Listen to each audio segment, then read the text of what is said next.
In 1897, I went to Atlanta University and stayed there 13 years, making a systematic study of the American Negro, which wasn't well done because we didn't have money enough or personnel to carry it out. But nevertheless, it's fair to say that for the next 25 years, there wasn't a book published on the Negro problem that didn't have to depend upon what we were doing at Atlanta University.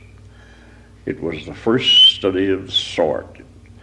Ours was the first institution in the United States, white or black, that had any course on the history of the American Negro or on Negro history in general. So that it was a good beginning. But while I was there, my faith in knowledge as a solution of the Negro problem was shaken. Lynching was common. Before I went away from there was an average of one lynching every week for some years.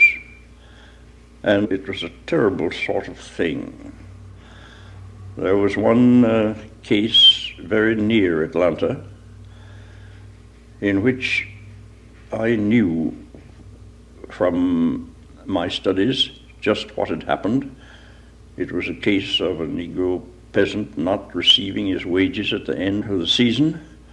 He got in a fight with his hirer and killed him and ran away. And then when they couldn't find him, they raised the altogether new issue that he had raped the man's wife, which was evidently just dragged in. Well, I had a letter which I hadn't delivered to Joel Chandler Harris, the author of the Uncle Remus tales. He was then on the Atlanta Constitution. So I took that letter and started downtown to deliver it to him and to talk to him about this situation. And on the way down, I found that this Negro, Sam Hose, had been caught and lynched, and that in the meat market, which was on the way I had to pass, his fingers and toes were being exhibited. Well, I didn't deliver the letter. I went back to Atlanta University. And then I made up my mind that knowledge wasn't enough.